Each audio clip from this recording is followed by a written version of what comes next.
we've got that. And put that back. Okay. And pull this up. Now we want the PowerPoint.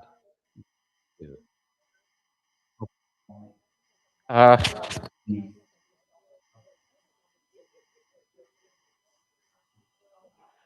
I can. Okay, let's see. I can hear. Okay, we're just running. Oh, okay, we've got it. We'll get there. This I don't need, and I don't need. That needs to be on. The wire needs to be behind me, otherwise it gets caught. We're going to turn that on in a moment. But we've got that set.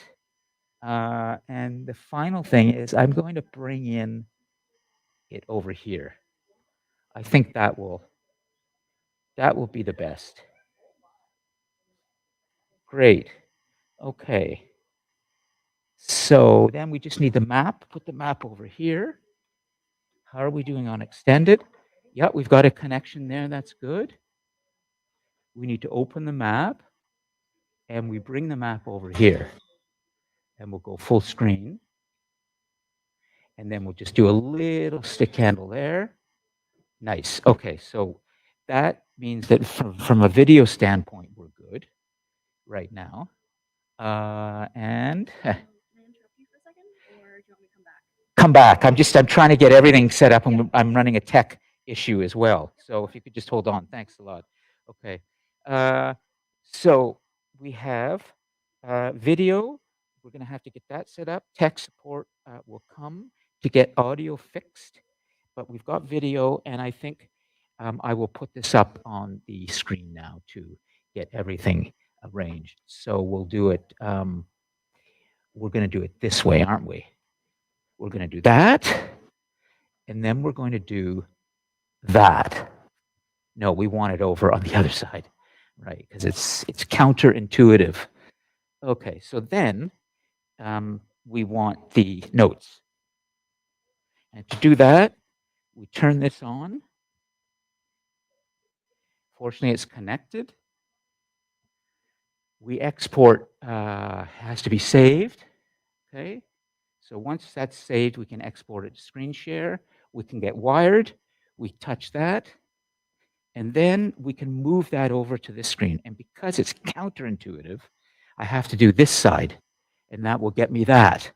No, the notes are still not working. That's the other tech issue. Okay, so the workaround for that is I think we'll just go with the map for now.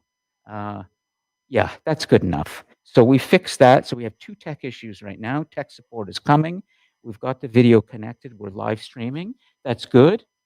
And I think we're going to get that good. We're going to get it connected. Finally, because I want to push out videos, I have 3 important videos to show today. Let's go to the Post-it. Right, that's where it is. Now let's just check this and see how this works. See if we get any audio in this room for a moment. So I'm going to push it out on Toria. Share video. And let's see how. Okay. No. That's interesting. Please provide. Okay, let's try it again. Share video. Oh, I see what happened. I cut and pasted too much. So it's got to be just precise. There. It's a working library. It's a library stuffed full of books from all the way around the world. And all these books, each of the books in this library, are written by someone who's been forced into exile. Language is migratory. It's diasporic. It moves across countries all the time. And written into the walls is this extraordinary deep history of the destroyed libraries of the world. So when you've written your name in a book in this library, you know that next year this book will be in a library in Mosul. So it's a history of excellence.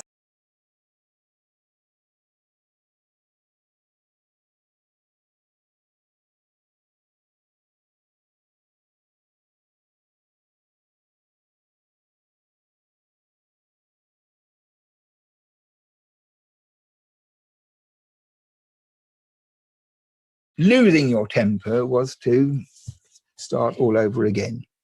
Because if you have a beautiful sheet of cuneiform with a mistake on it, Ashurbanipal, who was in charge of these people, would have had a look at it, and his eye would immediately have focused on the one blemish, and that would have been that. Such is human psychology.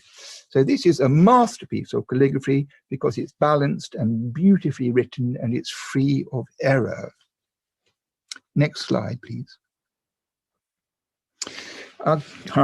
Well, unfortunately, not all tablets, as we will see, are in such good condition as this one. It's got a little bit of damage at the bottom. This is such an amazing document. It glows to me with a kind of sunshine coming out of the wedges.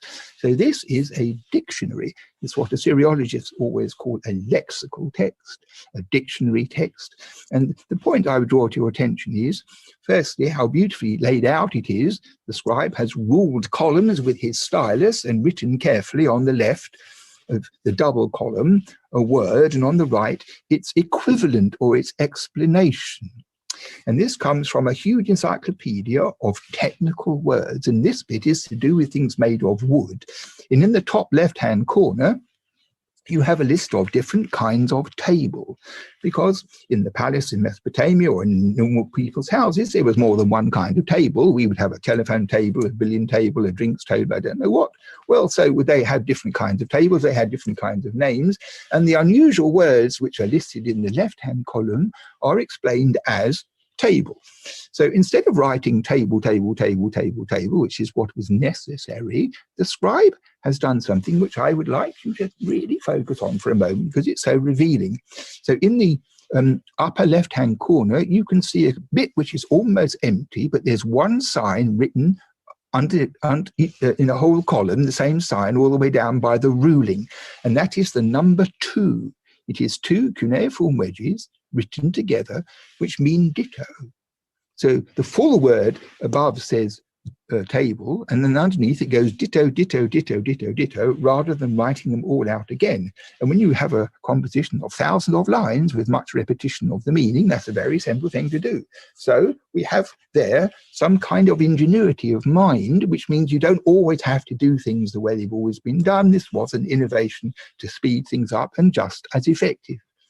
Next, I should say also that from tablets like this, after the script, which is so bizarre and so alien at first, was first deciphered, these ancient dictionaries with lists of words, either Akkadian, Assyrian words, or even Sumerian and Assyrian words, were used by the decipherers in the last century in order to understand the vocabulary. So we had tools bequeathed to us from this library which helped us decipher the script, or I should say them decipher the script, so that we can read it.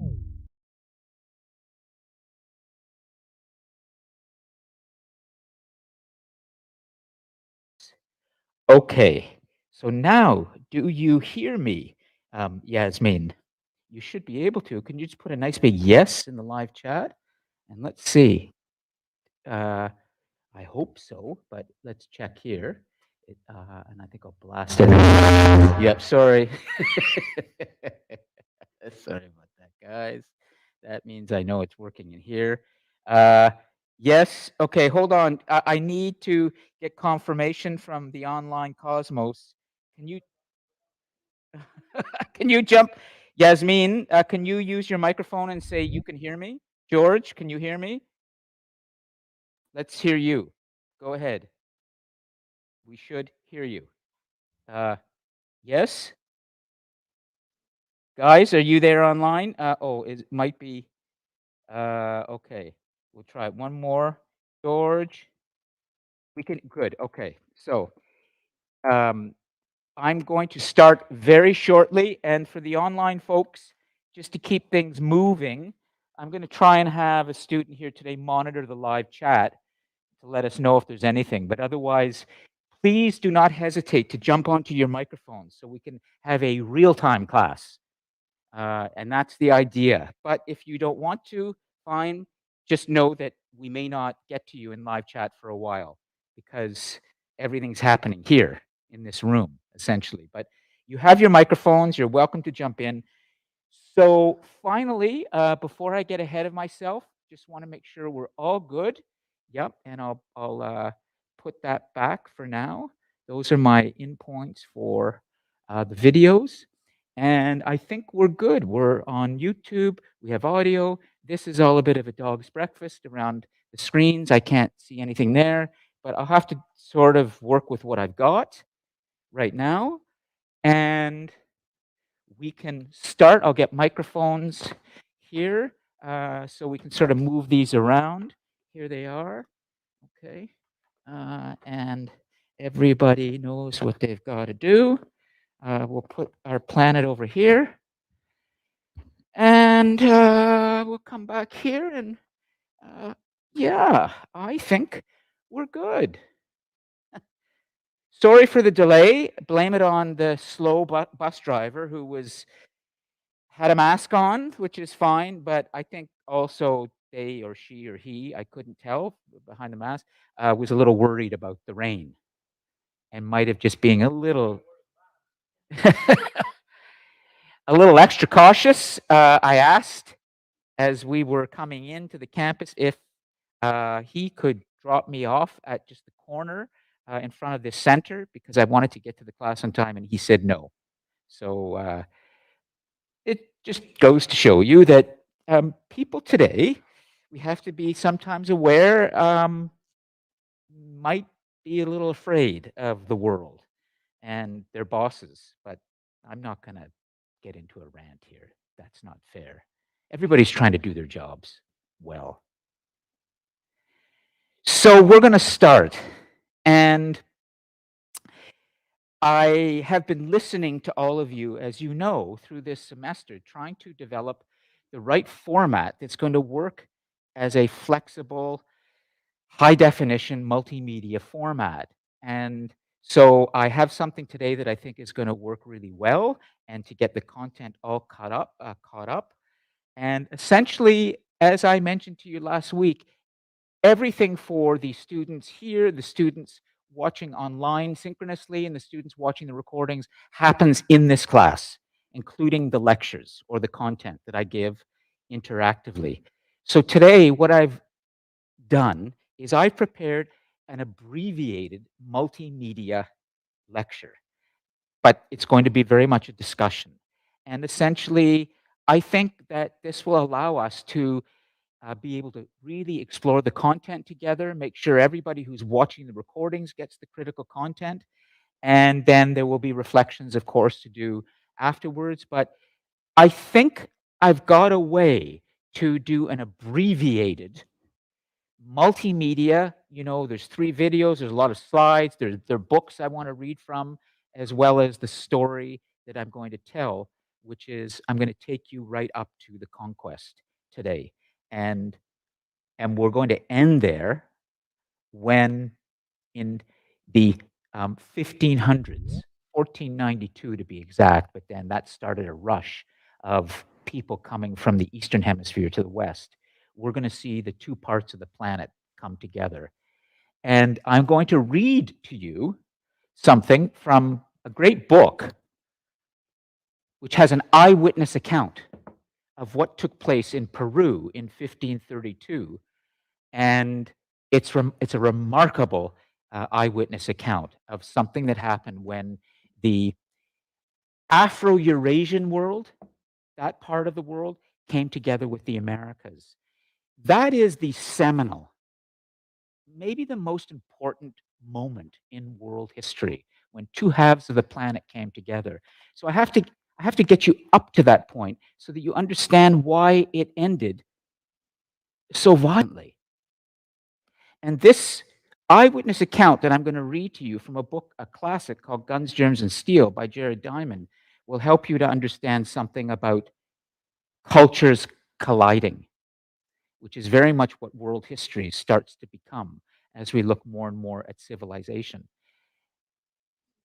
I probably don't need to remind you that right now, as I look around me, there is potentially a clash of cultures right here.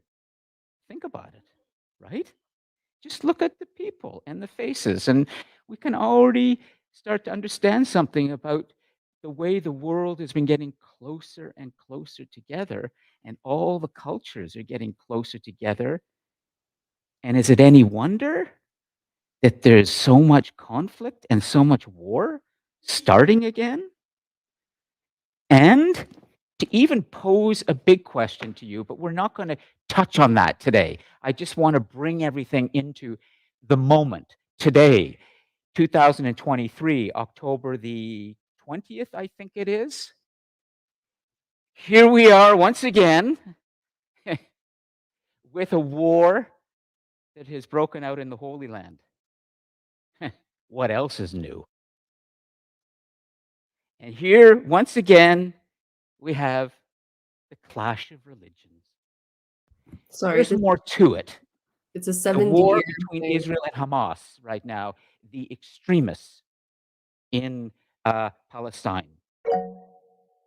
We can talk about that later, but I just want to remind you that if you lived through September the 11th, 2001, when Al Qaeda, drove planes into the World Trade Center, and you had to endure those images of people jumping out of buildings in Manhattan.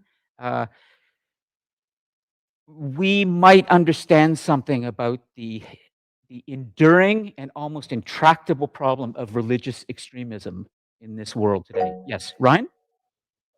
Oh, great. Okay, good. So, okay, good. So there's stuff going on in the live chat, which means they can hear. Thanks, Ryan. So let's come back to the story because there's so much to talk about. Hi, Elgin. Oh, thanks. Come on in. I think I've got the audio figured out, so I solved that. The only problem is that I need one thing. I just need that camera turned on so I can see what that's seeing, and also the smartboard's on the blink. I'll show you what happens when I try and put it up here. So we'll come over to here, and we'll go pod 1, and you can see here, even though I did press screen share on there, okay? So thanks a lot, Elgin. But I can work around that for now, and I'll bring back the map, and we're good. So we're going to end today with a reading from a classic world history with an eyewitness account of what took place in 1532 in a small Peruvian Andean town called Cajamarca. Collision at Cajamarca.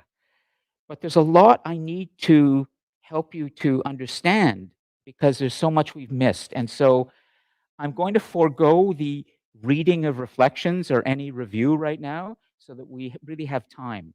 I need to get you up to the conquest by the end of the first half of the semester. There's just so much coming in the second half in terms of more modern history, the revolutions and democracies and industrial revolution, and then the 20th century, which is a tumultuous, difficult time.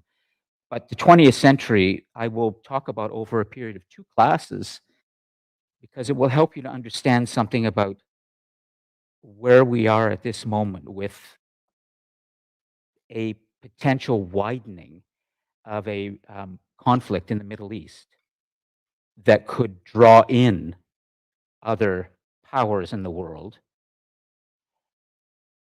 and present to us a third world war conflict. I don't think we're going to get there. That's my take, okay? Just so we don't get too depressed in here. We've been down this road before. And we will see in the 20th century something remarkable that took place called the Cuban Missile Crisis, when the world was on the verge of a nuclear war, and it didn't happen. So, anyways, but let's talk a little bit and then we'll start the story, okay? Great. Go ahead. Yeah, okay, good. We'll get to the chat. Yep. Yeah, go ahead.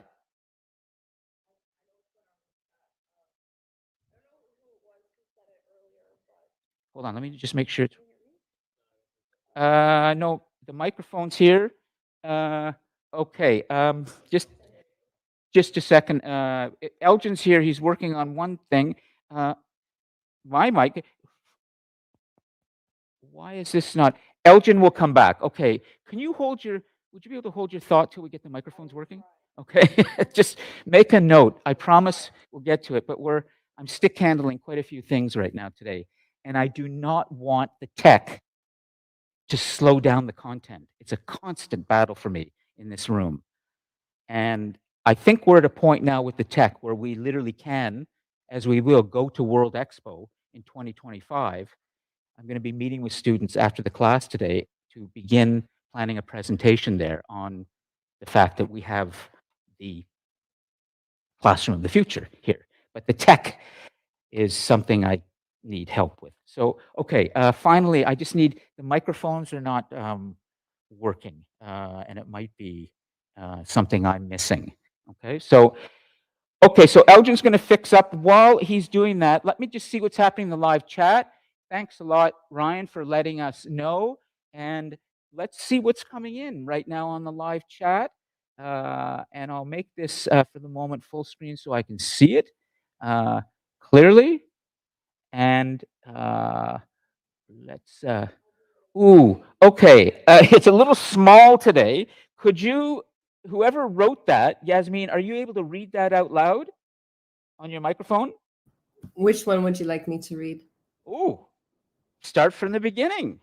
Okay, so 9/11, first of all, is not an act of religious extremists. It was a planned attack by the Pentagon, whoever it may be, but it was not an act of religious extremists. It was a way to also minoritize Muslims, as they are constantly viewed as terrorists, kind of like how each race is kind of described in a different horrible term.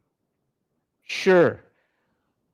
Well, you know So what? when we talk about the American government, they are Yes. a group of terrorists, but we cannot call them terrorists. They are called an army. But they Okay, good. commit Keep going. terrorist acts on children all around the world. But because our media is controlled by these parties, especially Zionists, it's a very confined media.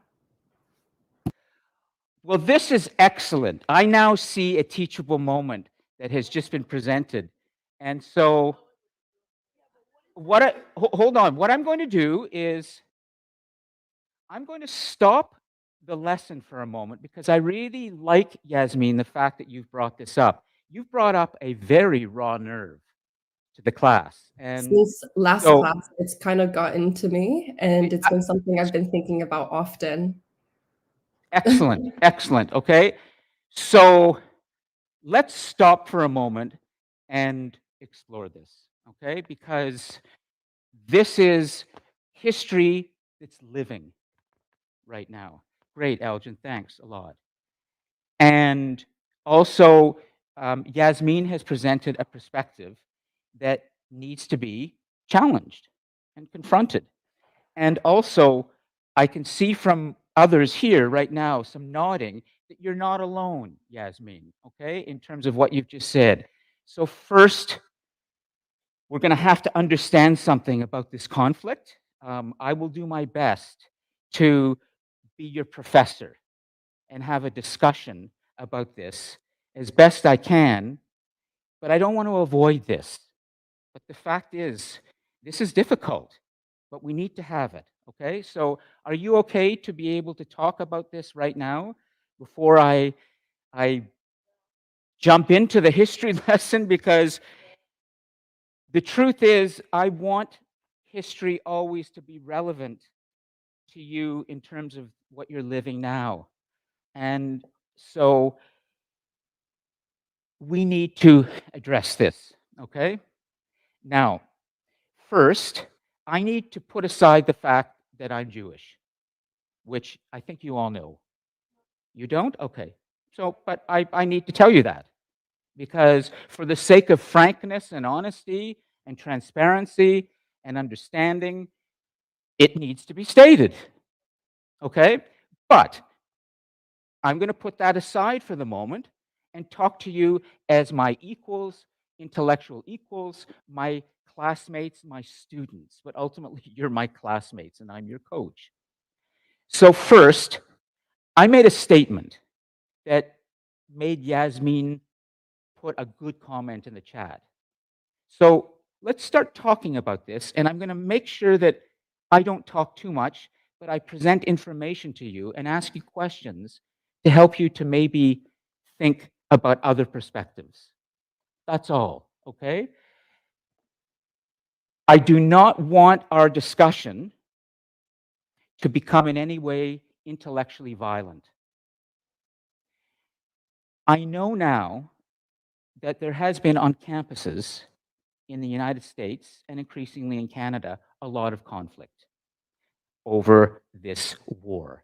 And so I want to make sure that first we can talk as human beings.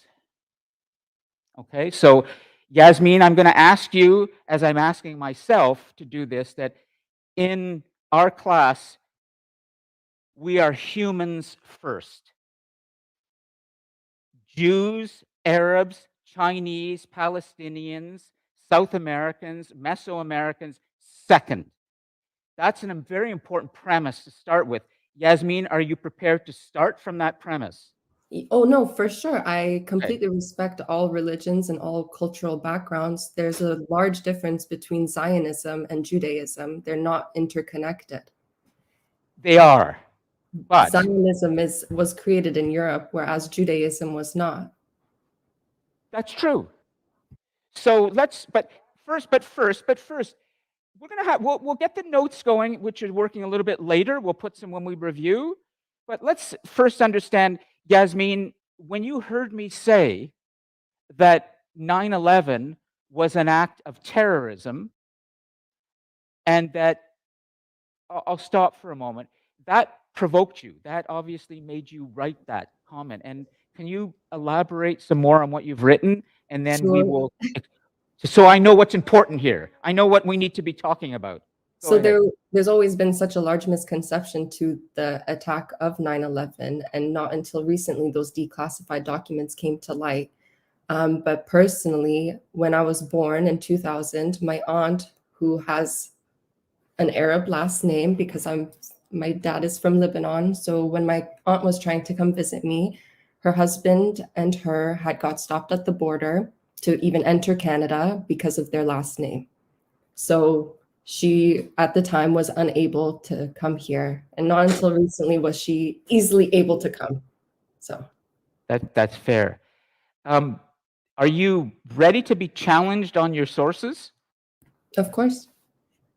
You mentioned a declassified document. Where did you learn about that? A declassified document from the CIA. Where did you hear about that? I have the website open if you'd like me to share it. Absolutely. Okay. Send us the website, because one of the things we need to do when we talk about these things is first verify the source of information. We have discussed in this room, in another class, the Global Leader class, something called propaganda theory. And I want to remind you of this, okay?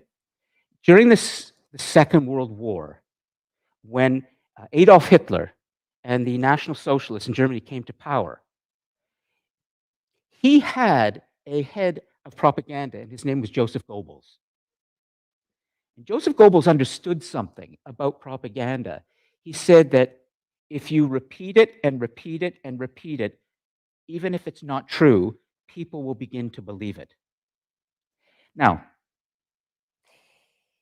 I say that because now we're living in a time where there is a massive amount of information available at our fingertips. A massive amount. And we have to be aware of the fact that maybe our sources understand this idea of propaganda theory, and the source may look really good, but in the end, when we start to drill down, we see there's not much there but an angry person, a lot of fear, and a very smart person who understands if I shout and I keep repeating it, people will believe me. This is propaganda. So, Yasmin, I want to ask you, that's why I want to check the source. I'm prepared to be open to this, but I'm going to try and put my scholarly hat on, my journalist hat on, and go, I want to be certain of the sources, just the way when I bring books in today, like Plato, The Last Days of Socrates, which was his eyewitness account of Socrates' death, or Leo Africanus, which is a novel about an Arab trader traveling across northern Africa. And I know this is a novel, and I was going to preface it that way. A novel is made up. A novel is not factual. When I bring Guns, Germs, and Steel in, I know that this is a work of scholarship of a person who spent many years researching this. And when I bring the travels of Marco Polo in, I will preface this by telling you, even though he was considered our first global citizen, there are questions about the veracity of this. It's said that he dictated this to somebody he was sharing a jail cell with after he returned from China, but many take this as fact. So when I present sources to you today, I'm going to try and tell you all of this is great stuff, but some of it may not be entirely true. So let's look at Yasmin's source. That's all I'm asking right now, to make sure that what she just said to us, as a matter of fact, it wasn't said as I'm thinking maybe. She said, she declared this as a fact. I'm questioning that. I'm questioning her source. But first, let's look at her source.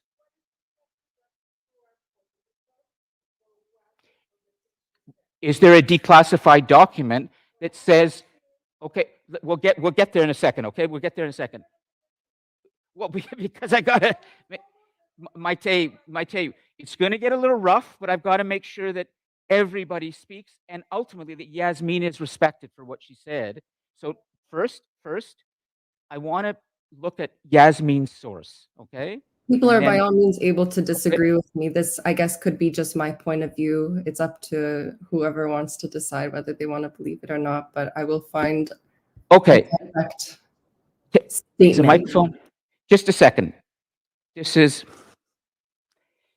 you know, I want to make sure everybody's heard. This is such an important discussion. I know, but the audio is not working here. And so, you know what I'm going to do? I'm going to do this. We'll do a real workaround today. When somebody wants to speak, well, I'll bring the microphone to you, or you can come to the front. But for now, I'm going to bring the microphone to you, okay? And I'll hold it here, and you speak, okay? And that way, everybody is heard. Go ahead. Can you guys hear me? I think so. Anyways, hi Yasmin, I'm Ariana.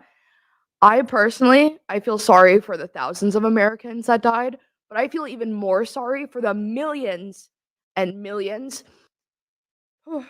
of Arabic people who were brutally murdered for something that they weren't even a part of. And it is very upsetting to me because I have firsthand witnesses of my stepdad who has been faced with racism, and he's been faced with, I can't even think of the fucking word right now. Ugh. It is absolutely disgusting how we have been treating people all around the world, and in fact we are just human and we are all made up of the same parts. I mean, some people have like less toes, for example, but we're all human, right? And I just, it's disgusting, and there shouldn't be like any sort of like, especially in the Holy Land, there shouldn't be so much conflict. This is a place where we have originated from. This is where culture comes from, where religion comes from. The main three Abrahamic religions. We are all brothers and sisters, and we're in this together.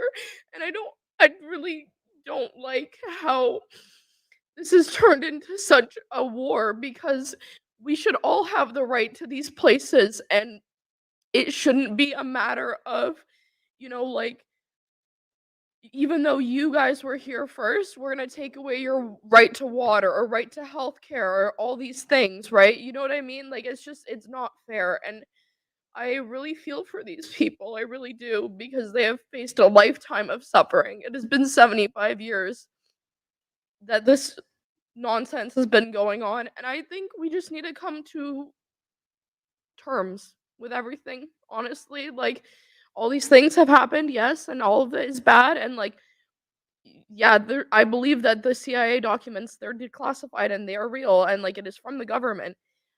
Inherently, we are all human. We are not inherently bad people. And I think that's what people need to remember. There are just things that we do that are not normal for us to be doing. Thank I you could very much. I agree with what you said 100%. And I also thank you for coming into a space, a classroom, and telling us what you think and feel, so that we can really learn together. However, I have to come back, and I will let this sit there before I go over to Maite to give you this. Ariana said that she believes that there is a declassified document from the American government that says that, I think what it says, or what you're saying, is that the attack on the World Trade Center in New York in 2001, September the 11th, was orchestrated by the American government. This is okay. I see what Brian's nodding. Okay, we don't know that. I've asked for the source on this, but I don't want to in any way violate Ariana's sincerity, okay?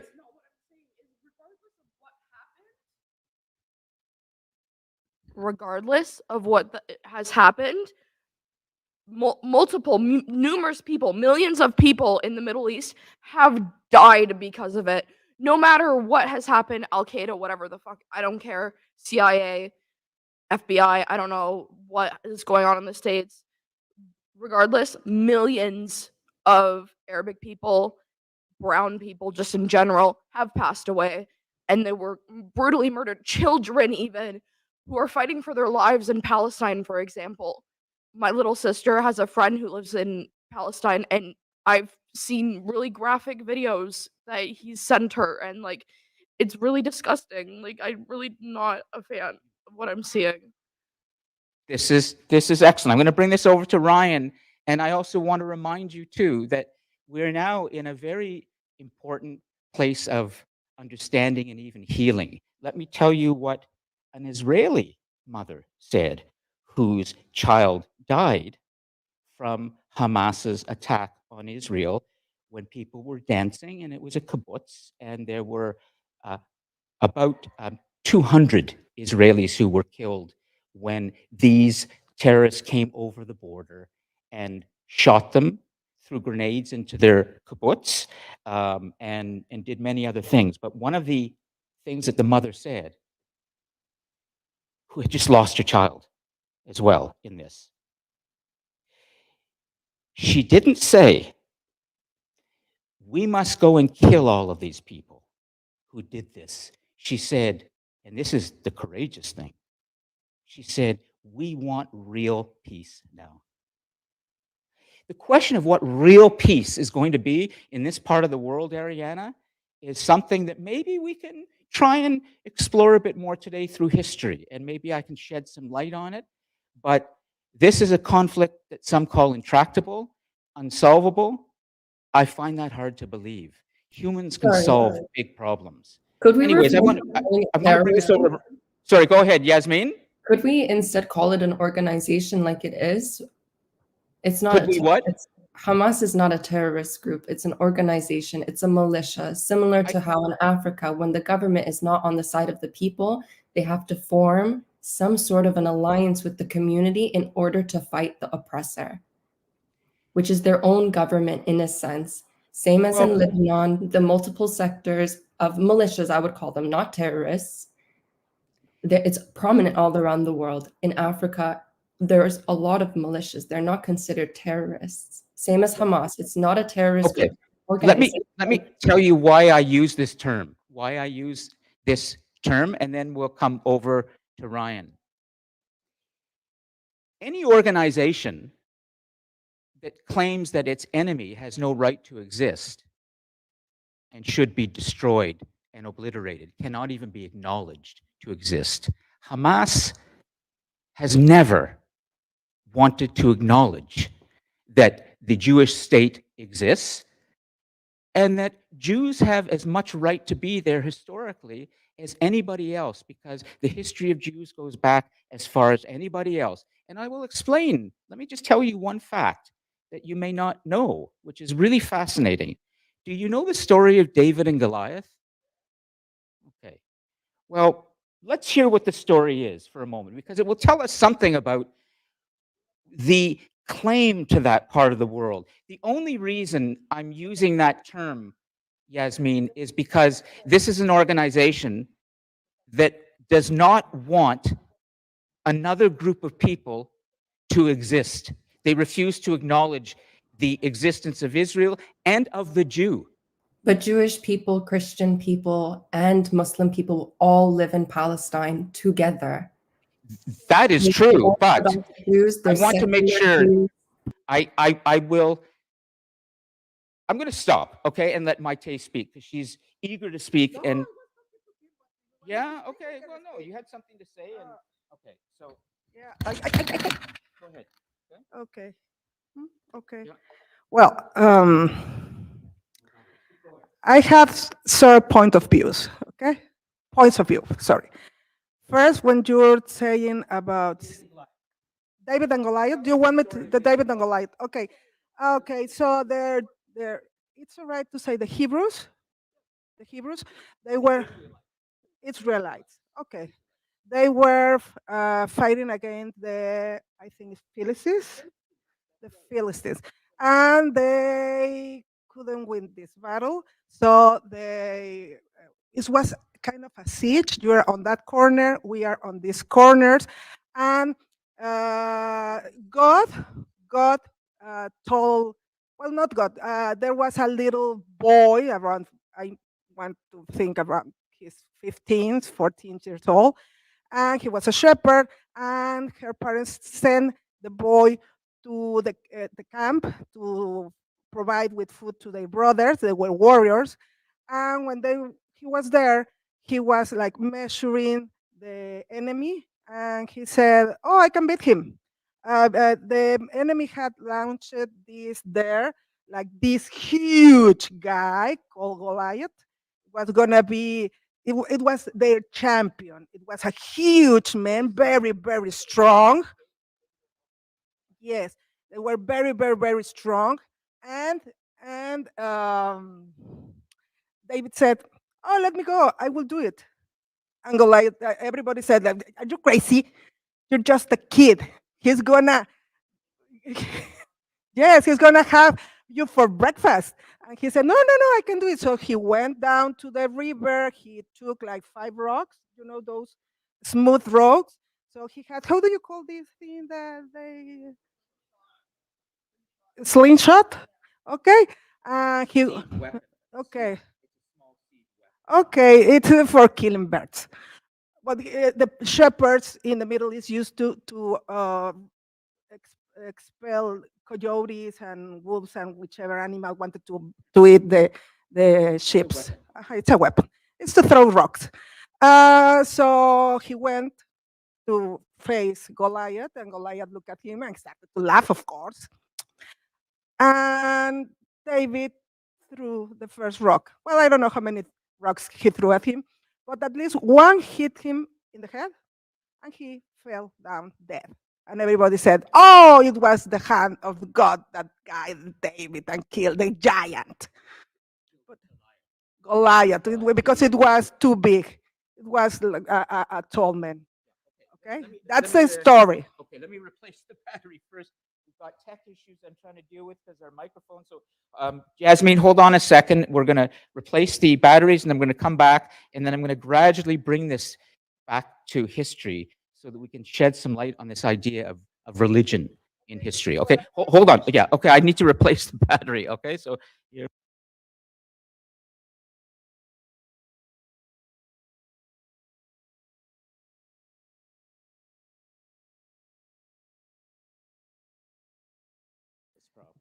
Okay. So let me just clarify, okay, and summarize for a moment. The story of David and Goliath that has come to us in history has a very important meaning for all of humanity. Many of us know the story, but maybe not. Let me just check. Let me just check from the east. Are you familiar with the David and Goliath story? There you go. So I assumed everyone knows, but here we see students from the eastern part of the world who don't. And that's why we have a global class. So David was a small, I would say almost a person who was potentially a victim.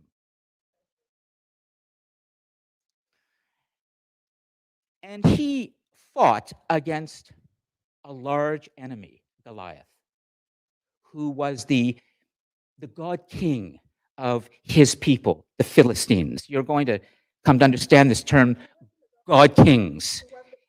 Well, he was a warrior and he was their spiritual leader, and also the fighter, because in history, in all city-states, including even in India, the emperors, the leaders and others were considered divine figures, but they were also great warriors. And they used a lot of propaganda to convince us of that, until actually somebody by the name of Ashoka came along in India and changed that idea. And I was going to talk about Ashoka today, the first leader in history who renounced violence. He's the foundation of the nonviolent resistance movement in the world for all of those who have fought in civil rights, people who have fought in humanitarian efforts like Mahatma Gandhi.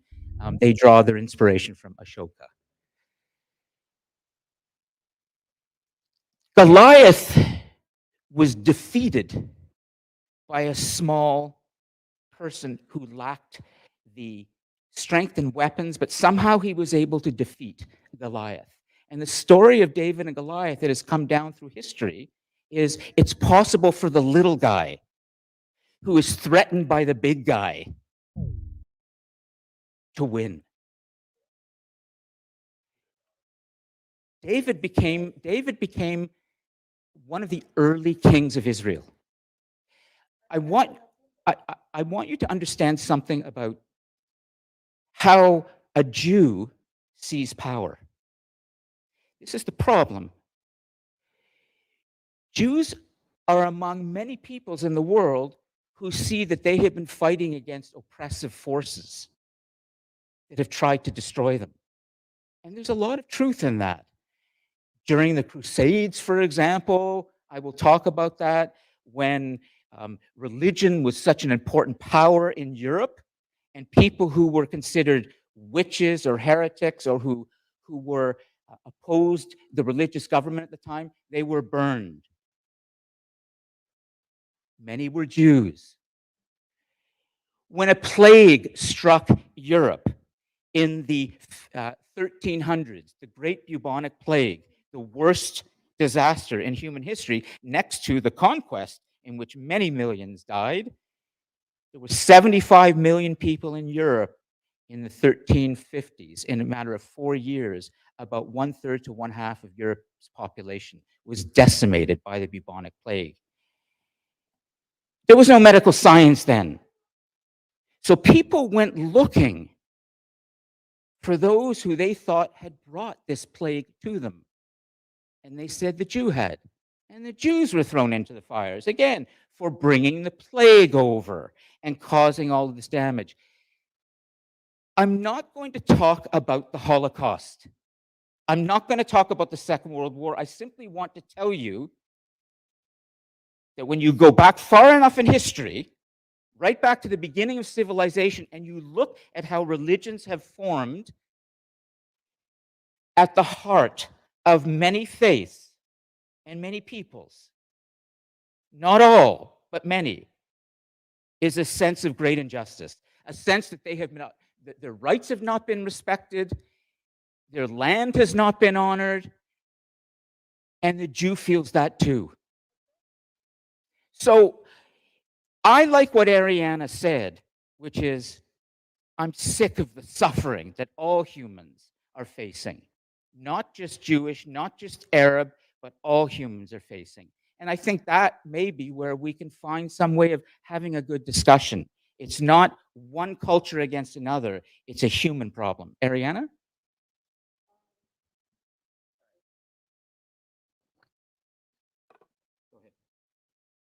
When I said what I was saying, my purpose wasn't to say that anything anyone's dealing with is invalid. However,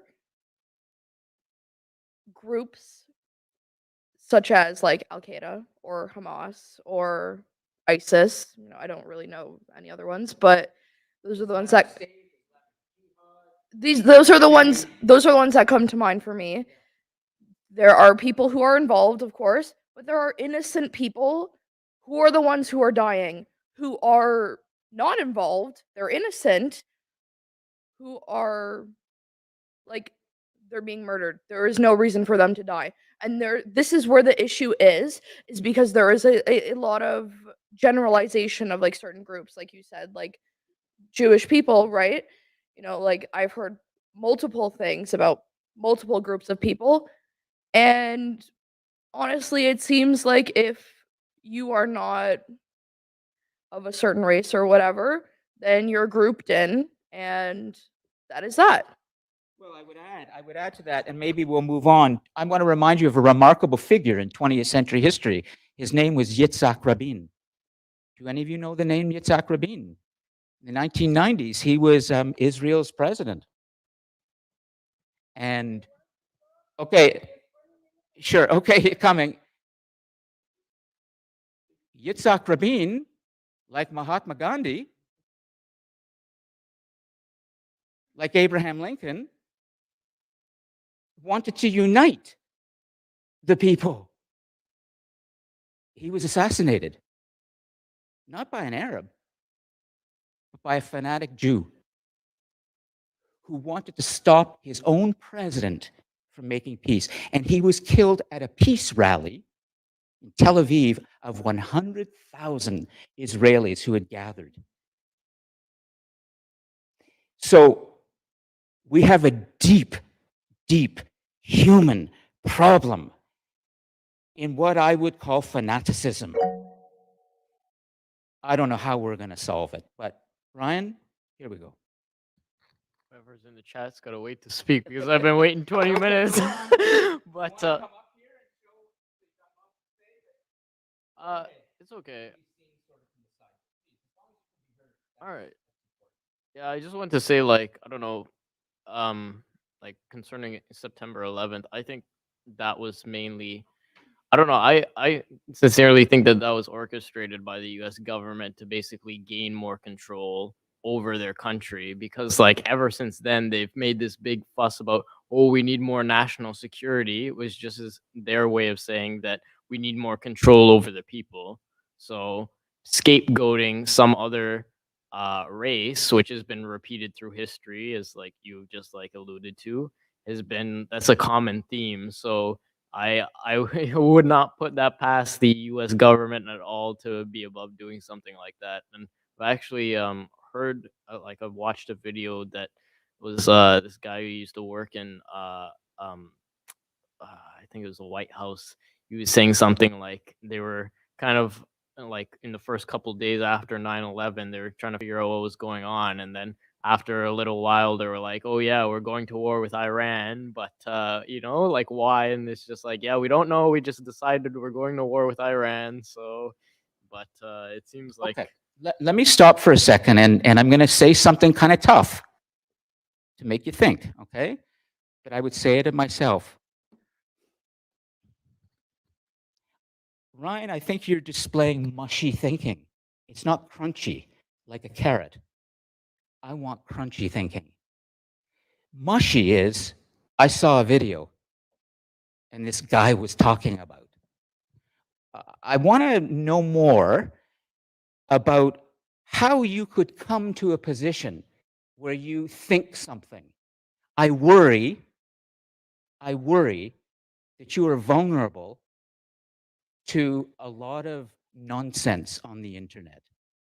That's a strong statement, okay? And I say that of myself, okay? Yes.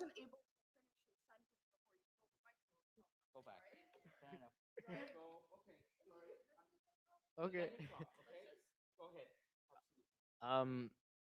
Yeah, I'm kind of losing my train of thought a little bit, but I think I do think that there, and I don't think anybody is kind of above this, that we do generally have a sense of confirmation bias to like when we see something online that backs up what we've already thought, because that was not like basically what my opinion was based off of, but it was just like, that makes a lot of sense to kind of justify that national security issue. But I don't know, I think that like it seeing what is transpiring in the world today, with the government trying to even in America implement digital currency system and basically have control over your pocket, and trying to get rid of cash and all these kinds of things to basically have more intelligence spying on the people, it's very likely that that was the case, and that the whole story that they concocted was just something to scapegoat somebody else for their reason to you know basically try and force the people into a mentality, or oh, we're scared, we need to implement some changes, but it's not actually for their best interest, it's just appearing like it is, right? And also, I just wanted to say something quick about the CIA documents.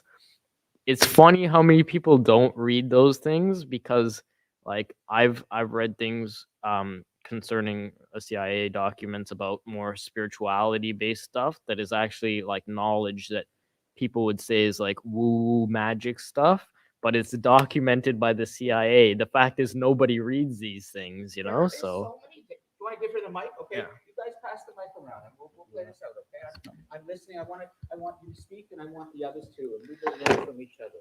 During the summer, I dated this guy who was very into the CIA documents, and he told me some pretty interesting things about like telekinesis and like different sort of things, that the government has the information to do all these things, but like doesn't want the people to know, right? However, in my point of view, I think, from my personal standpoint, when Justin Trudeau gets on TV and says some crazy shit, and he's like saying some weird, crazy stuff, and people are like, oh, he's so crazy, whatever, it is taking up news time from other issues in the world. And so we're more focused on, like, let's say, like, I don't know what's the most recent weird thing he said, but he says a lot of things that make people worried about what he's doing rather than globalized like issues throughout the world, if that makes sense. So 9/11 could have easily been something that was orchestrated to mute anything else that was happening in the world, so that Americans were more focused, oh my gosh, like all these Americans died, blah blah blah. I didn't even know until like this year that there's millions of people who passed away in the Middle East because of 9/11. I didn't know about that because it's so like every year it's so like patriotic sort of thing, and like I don't know. I just think that there's not enough transparency when it comes to like things the government knows and the things that they tell us.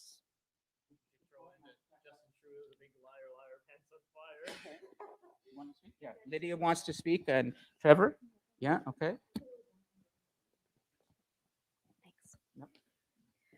On the topic of trustworthy sources, I've always been pretty careful about like what places I go to, and this is more a question for you than necessarily a discussion point.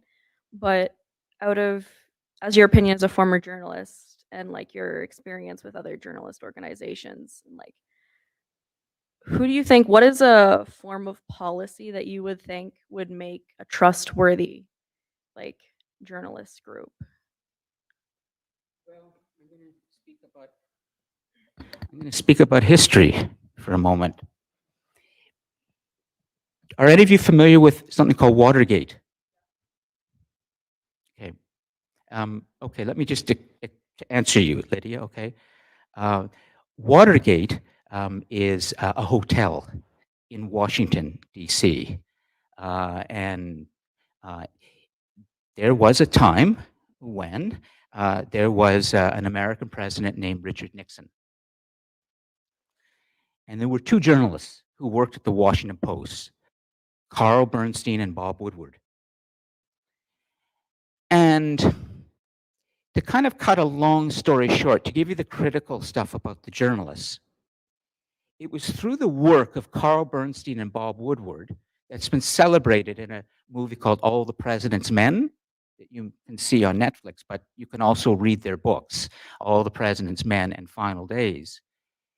They worked really, really hard to uncover what turned out to be Richard Nixon's attempt to bug the room in the Washington Hotel. He was a Republican president, and he had men break into that room to take files of the Democratic opponent. They were using that room. So there were files in there. There were also, I believe there was some electronic equipment that was to be put in there so that the president could defeat his enemy, the Democrats. The Washington Post began to publish this before any other journalist. And it turned out they had this amazing source, and his name was Deep Throat. You ever heard this term, Deep Throat? I know. I see you laughing, and I'm not going to ask you, what are you thinking of right now? But I'm not going to go there with you because that's unfortunately part of our culture today. Deep Throat happened to be a real person who was, it turned out, meeting with Bob Woodward and Carl Bernstein in an underground garage in Washington, providing them with documents showing that actually the president was meeting privately with a team of what were called plumbers. They were the plumbers. They were the men instructed to go into the hotel, the Watergate Hotel, and steal these files so that Richard Nixon could know what his Democratic enemy was doing and win re-election. Well, eventually, this became so widely reported, and Bob Woodward and Carl Bernstein refused to say who Deep Throat was. Just the way I sat in a courtroom in Toronto, you can Google this, and I refused to give my notebooks over to a judge and a lawyer who subpoenaed me because they wanted to use my notebooks in a court case, and I refused to do that. Google it, you'll see. It was written by the Toronto Star, the Globe and Mail, everywhere. A journalist works really, really, really hard, the good journalists, to find out something that people don't know, particularly about some kind of corruption, about some kind of abuse of power. And when they're told that information, they will not divulge their source. Absolutely not, because that is confidential. It is also a privilege, a journalistic privilege, to be told that information and then release it to the public for the public good. That's what Carl Bernstein and Bob Woodward did, is they reported on what Deep Throat was telling them, and eventually Richard Nixon had to resign during his time as president. Now, This is a remarkable moment in American history. But it was only because of Carl Bernstein and Bob Woodward and the work they did as journalists that made this story public. I know, and I'm now speaking as a journalist with a little bit of passion, that there's a lot of cynicism today about the quality of information you get from journalists. But I also know that journalism as a craft is like teaching. It is a public good. In the early French Revolution, there was a thing called the Fifth Estate. They were the journalists, the institution of power that is supposed to hold the other powers in check, the politicians, the judiciary. That's what we do, good journalists really do, is they will work hard to tell us something we need to know that is often an abuse of power. So to answer your question, I would say that Bob Woodward and Carl Bernstein, Lydia, and the work they did with Watergate in bringing down an American president who had committed a crime and tried to cover it up are my heroes. Maite?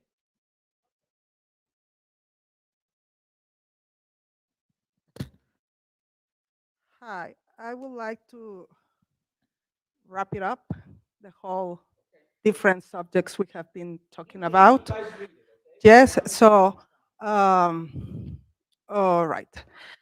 First, if we go to the first topic we were talking about the situation in Palestine, and you said Israel has every right to be there and be acknowledged as a state. Yes.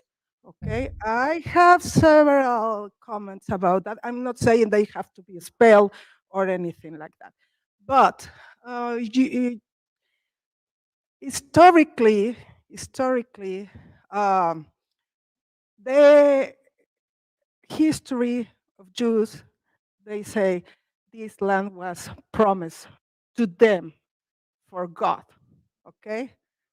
Well, but yes, well, I also can tell you the same about anything. When they leave Egypt, 300 years, I think they were in Egypt, 300 or 500? No, only the Jews in Egypt. How long they were like captives there? Yes, if you see Egypt, ancient Egypt history is way too big, and the Jews were only there like 300, 400 years. And they went in their way to go to the promised land. And they took 40 years to get there, okay? But if you go to Google Maps, it only takes you 7 hours in a car drive or 6 days walking. Why they spend 40 years in the desert? Because they said, oh, God promised us these lands. Oh, all right, but those lands had already people and cities. Yes, but God promised us that land. Okay, so you just need to go and take them? That's right. Okay, because that is my basic logic. Okay, but God, this place is already taken. Yes, you just need to kill everybody and take that land. Okay, point number one. They spent there, the history, whatever. They had invasions. They grew up a civilization. They grew up kings. They did everything. They had the romance, and then they left at some point. Some of them, sorry, yes, they spend an amount of time there.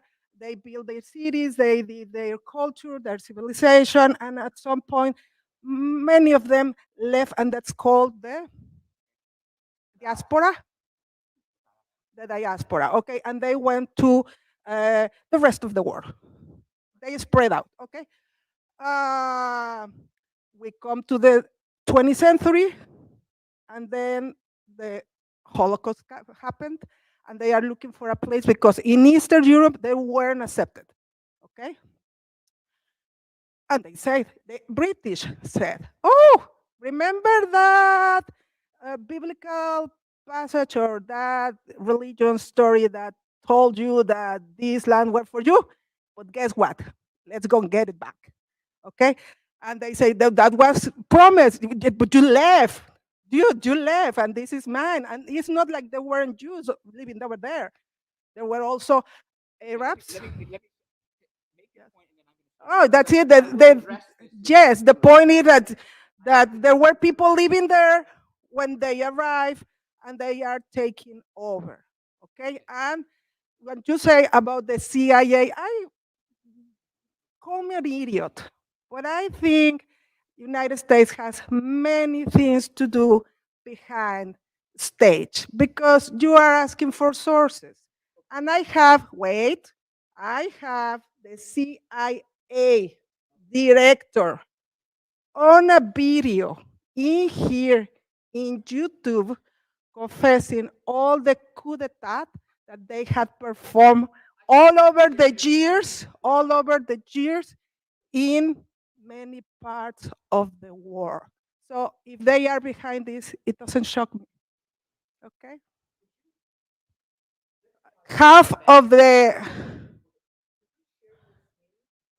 I can do it, okay?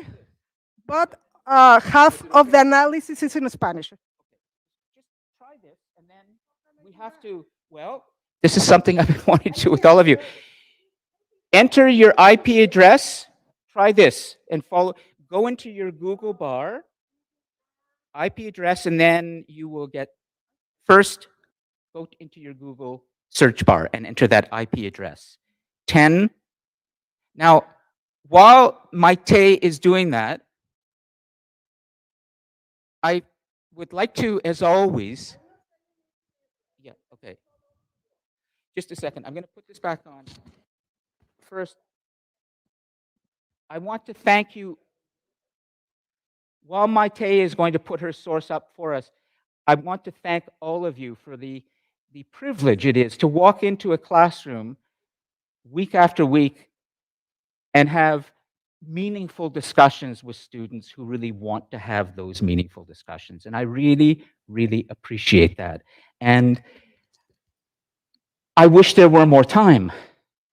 Right now, I'm looking at the clock, and I have to be a professor now and say to you that essentially we have, right now, we started at our usual 12:10 time, and we have about 10 minutes left.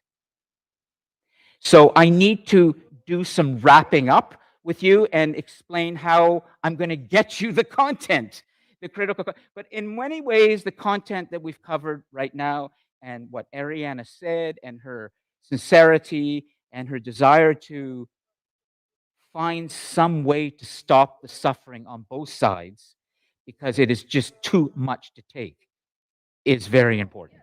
Okay? Theoretically, everyone has a right to land. The issue with it,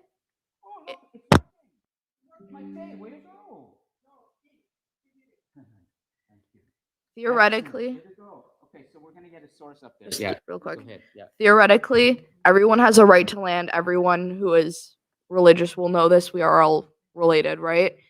Theoretically, we do. However, when you are abusive and you are stealing it and you are, you know what I mean? Like, if it's done in an abusive way, you do not have the right to that land. That is what I just wanted to say. Well, the question of who has the right to anybody's land, unfortunately, always goes back into history. And then we have to choose. Then we have to choose where history ends. Because today, I was going to talk a lot about conquest in the talk. But we kind of have. Yes, well, yes, in some ways, but it's an opportunity for us to understand that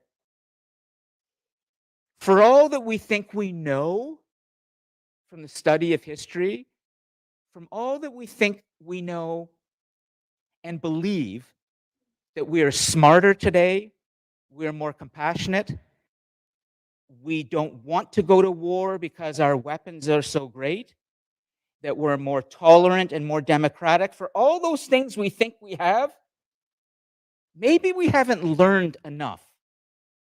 And I always love that line. For all that we know, what have we learned? Because here we are having a discussion about a war in the Holy Land, and this is no different in some ways than the wars that have taken place in this part of the world for many centuries and millennia.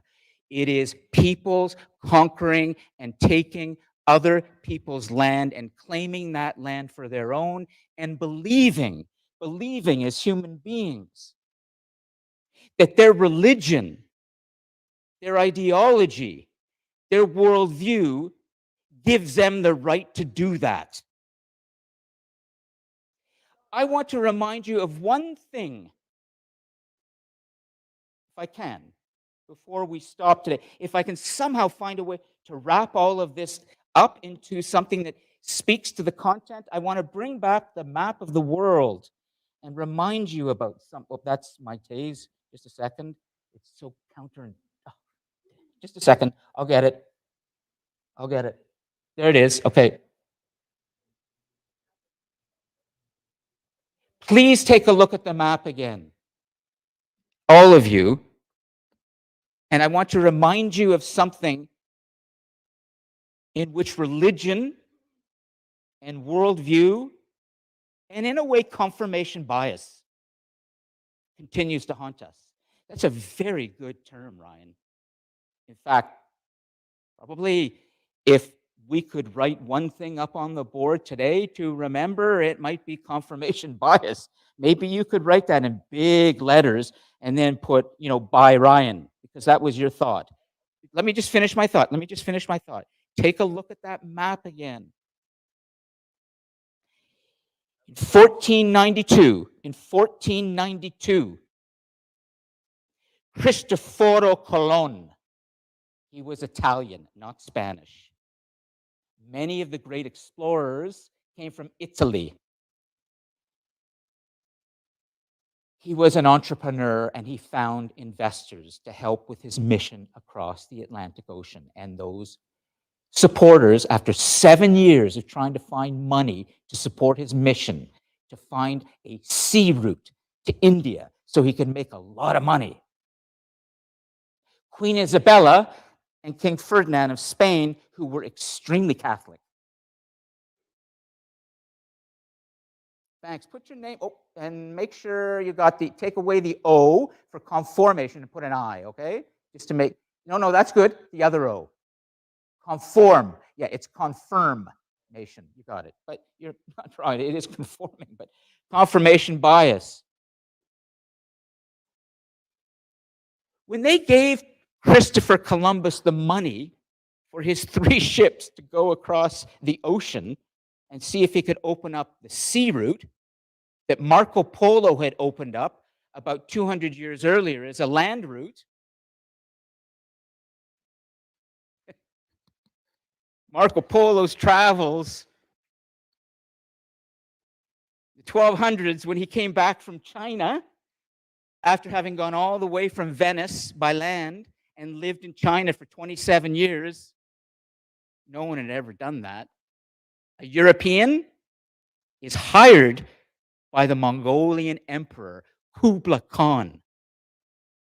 When he came back to Italy, and it said he wrote his travels about this encounter with this other culture, the Great Orient, Cathay. You ever wonder why it's called Cathay Pacific? The airline in Asia, because that's what China was called, Cathay. 200 years later, Cristoforo Colon gets a copy of that because a printing press has just been built by Johannes Gutenberg in Germany about 30 years before, and books are starting to be published. And he gets a copy of that and he starts making notes in it. I can show you the proof. I lived in southern Spain. I lived in Barcelona for 2 years, and I also lived in Cordoba for about a year. And there is a library in Sevilla, which is very near Cordoba. And there you can see copy of Marco Polo's travels that Christopher Columbus made notes in. He wanted to do what Marco Polo did by sea, to get to the Orient faster, to bring back all of their goods and make more money. What a difference those two stories are. When Marco Polo went, he opened himself up to the Chinese culture, and Kublai Khan, a brutal Mongolian emperor. The Mongolians had the greatest land empire in all of human history, but they were clever. They built the Silk Road system that connected China and India and the Europeans and created this great trade network. Kublai Khan hired him, and they became kind of allies. A European and a person from the Far East. The opposite happened with Cristoforo Colon when he was given his money from King Ferdinand and Queen Isabella. He also had the full support of the Pope, who said to many who were beginning to explore and think about ways across the Atlantic, if you encounter peoples who are not Christian, well, you should make them Christian. And if they don't want to become Christian, they're savages. Kill them. Destroy them.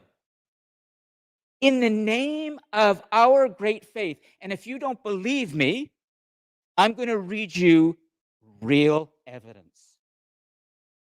of confirmation bias. In other words, Christopher Columbus, unlike Marco Polo, when he encountered new peoples,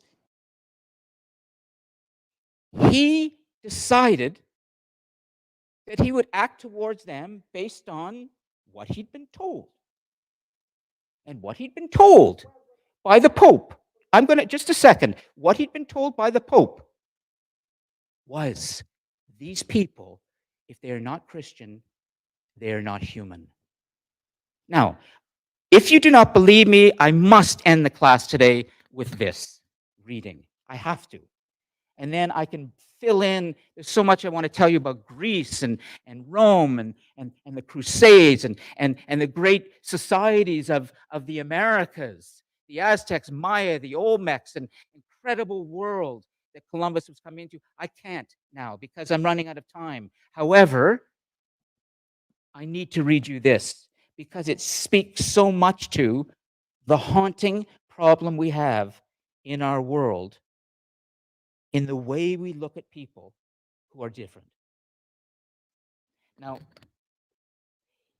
Jared Diamond wrote a book called Guns, Germs, and Steel, The Fates of Human Societies, and he's a professor, California, University of California, and he spent many years living with tribal communities, doing his research.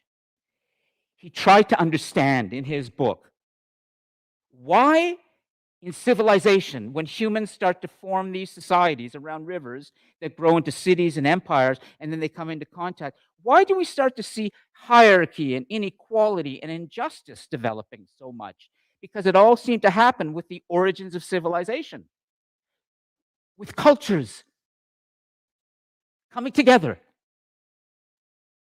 more and more through conquest, through trade, through sharing of ideas. These cultures are coming together.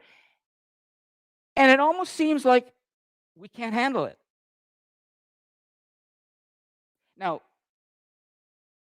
I must read you this because it turns out that in 1532, 40 years after Christopher Columbus landed in the Bahamas and began to bring more and more people from Europe to the Americas, before he used his powerful weapons of guns and germs and steel and many other ingredients of conquest to slaughter and destroy the indigenous peoples, the Taino Indians, for example, in the island around the Bahamas where he first encountered them, they eventually started to commit mass suicide instead of having to go to the sword or be burned because they refused to bring Columbus what he wanted, which was gold and silver.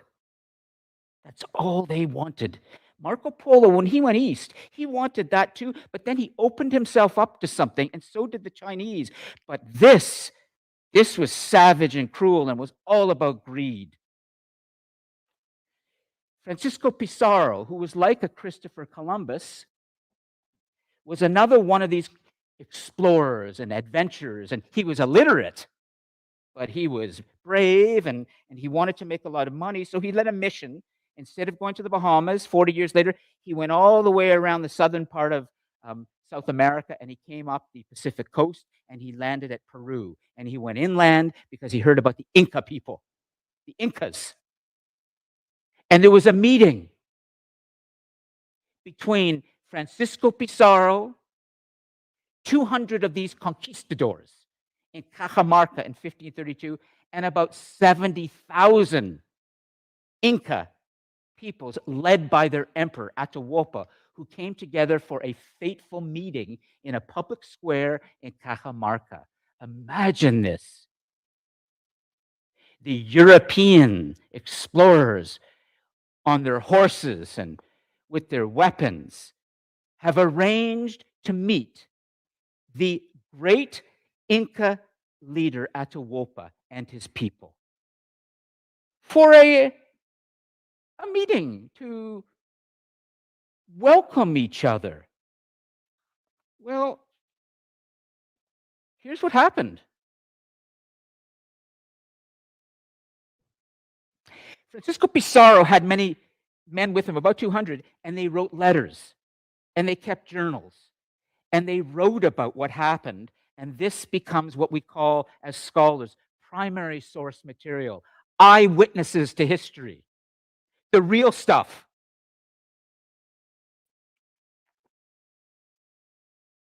Here's what the men said. And what Jared Diamond did is he took from several of these accounts of letters and he created one account. So he sort of took a bit from one another. So he gives an account of what what Pizarro's men witnessed in 1532 when they were confronted with 70 to 80,000 of these Incas coming towards them, armed, but not with guns or with horses. They had stone and they had wood and they had other weapons, but they didn't have the metals that the Europeans did, and they did not have the horses.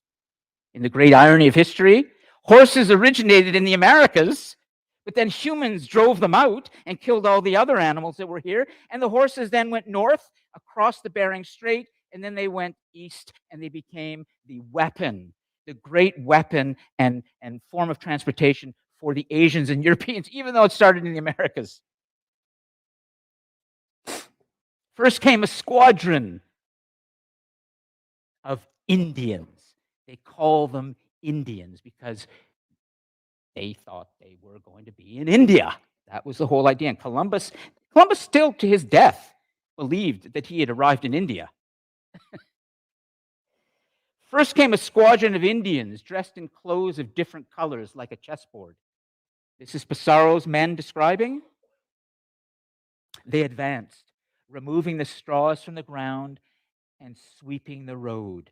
Next came 3 squadrons in different dresses, dancing and singing. Then came a number of men with armor, large metal plates, and crowns of gold and silver. They loved that gold and silver. They were illiterate, most of them, but they knew, get that gold and silver from the Americas. We'll take it back and we can use it for our churches. Absolutely. So great was the amount of furniture of gold and silver which they bore that it was a marvel to observe how the sun glinted upon it. What a lovely detail, huh? The sun glinting on the gold and silver. You can see them salivating almost at this. Among them came the figure of Atahualpa in a very fine litter. That's a platform. I had the slide ready for you today, but it's the cover of this book. It's the image from the cover of this book. A litter is a platform. Then came Atahualpa in a very fine litter with the ends of its timbers covered in silver. 80 lords carried him on their shoulders, all wearing a very rich blue livery or a uniform. Atahualpa himself was very richly dressed, with his crown on his head and a collar of large emeralds around his neck. He sat on a small stool with a rich saddle cushion resting on his litter. The litter was lined with parrot feathers of many colors and decorated with plates of gold and silver. Behind Atahualpa came 2 other litters and 2 hammocks in which were some high chiefs, then several squadrons of Indians with crowns of gold and silver. These Indian squadrons began to enter the plaza to the accompaniment of great songs, and thus entering, they occupied every part of the plaza. In the meantime, all of us Spaniards were waiting, ready, hidden in the courtyard, full of fear. Here comes the detail that always makes me know this is true. Many of us urinated without noticing it out of sheer terror. Now, what warrior, what fighter is ever going to admit that he pissed his pants because he was so scared? That's the human reaction. They're terrified. All these people coming towards them. These people they've never met. Thousands, Lydia, thousands, with Atahualpa coming in front of them, and there's only 200 of them. Wait at this. You have the 21st century perspective, which is wonderful.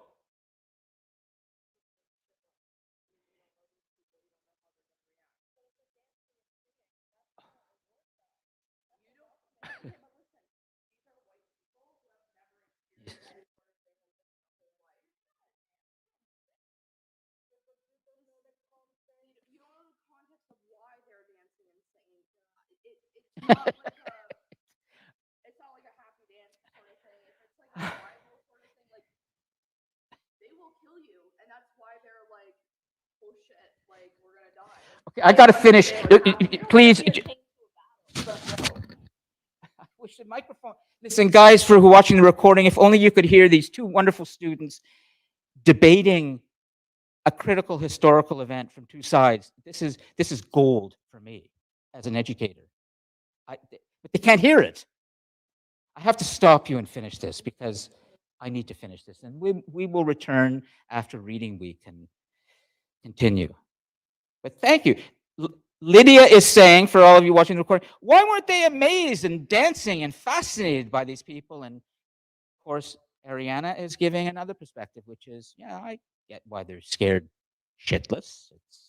They're terrified of what's coming. Lydia is making the assumption that maybe they're friendly. Maybe they were.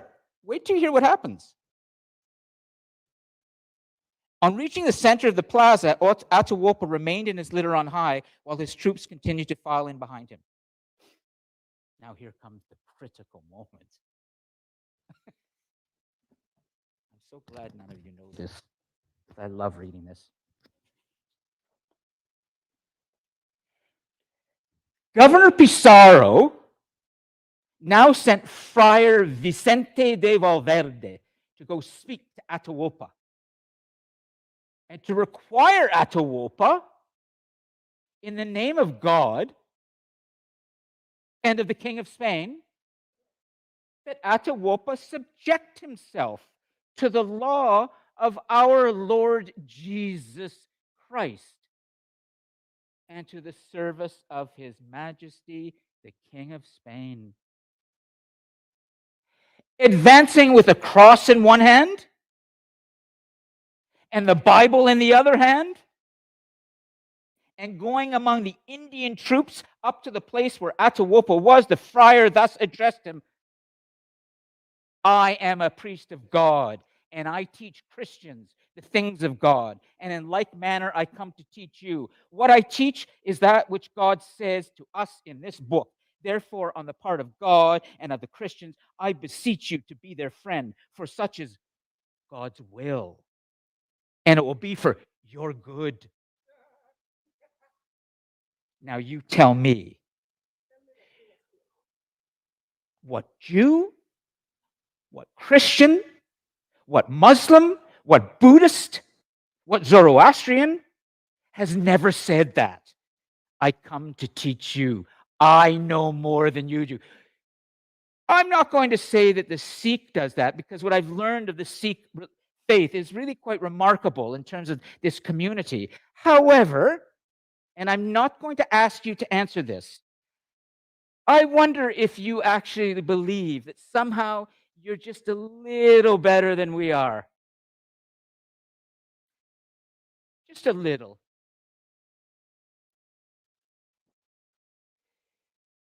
Atawopa asked for the book, the Bible, that he might look at it, and the friar gave it to him closed. Atawopa did not know how to open the book. They didn't have writing. That would have been nice if Lydia had been there, because she would have figured that out. And the friar was extending his arm to do so. History turns on what's about to happen right now.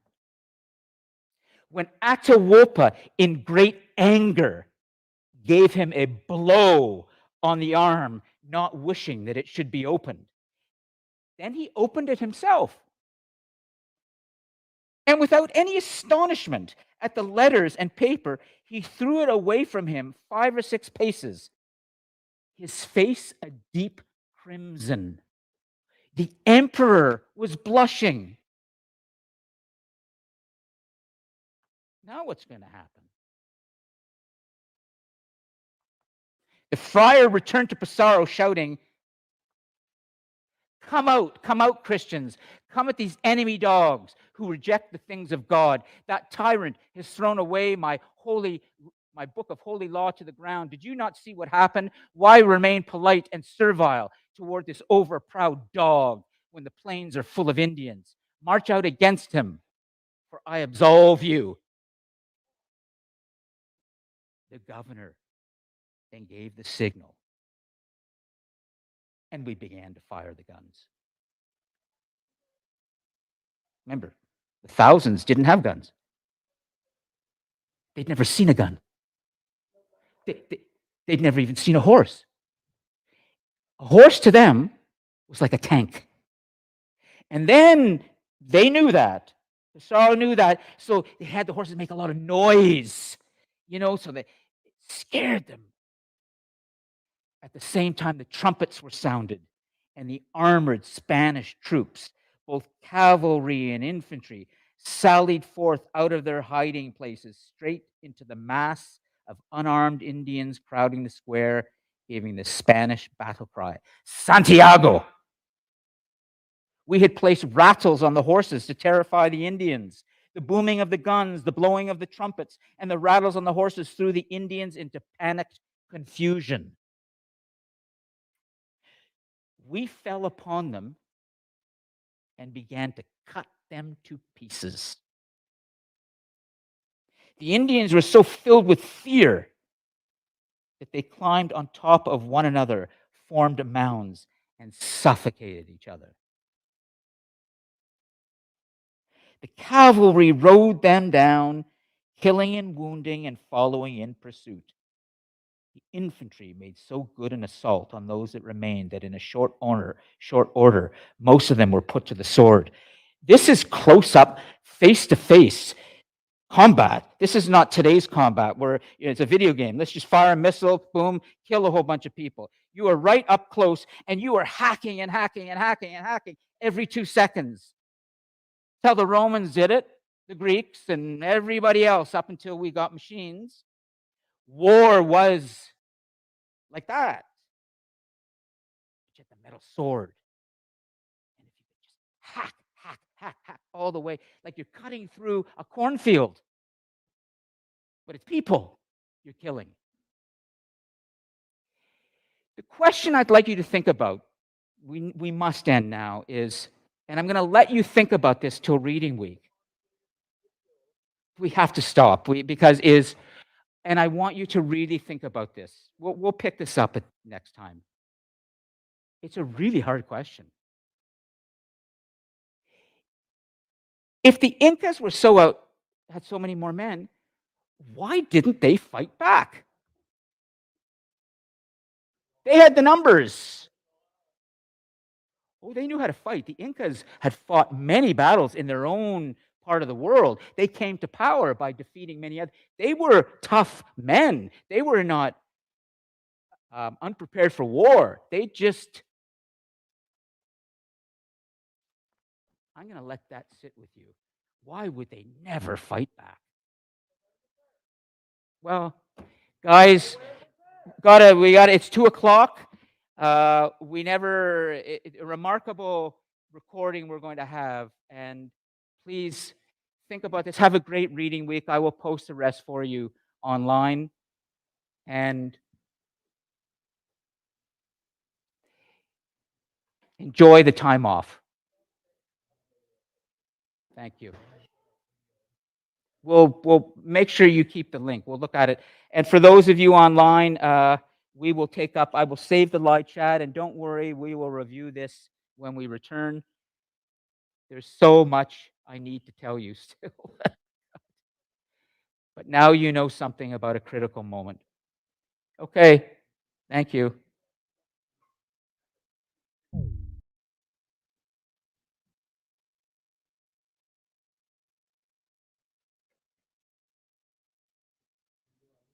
Must save this chat before I forget it. Otherwise, great, I've got it. Okay, I have to stop the stream.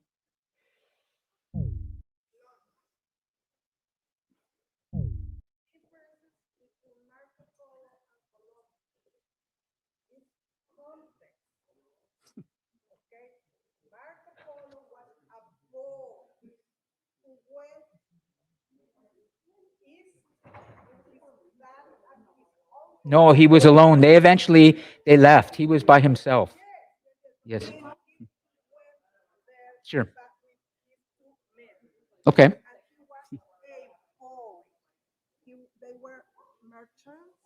Yeah, they were merchants. They were merchants. They were merchants.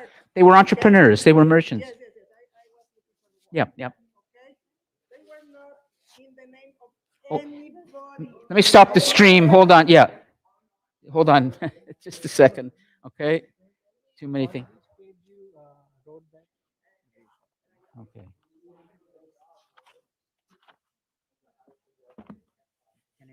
Yeah, absolutely. Go ahead. This book you can find. I highly recommend this book. Online? Oh yeah, and you can get it for $15. Oh yeah, it's a great book. Absolutely great book. Yeah, it's a classic. Okay. Let me just stop this for a moment. Where is our? I don't know what's happening here. Again, I'm losing the. Where does this go? What keeps happening to this? The live stream, I'll just have to end it this way then. Okay, let's stop it here. End stream. Yep. Then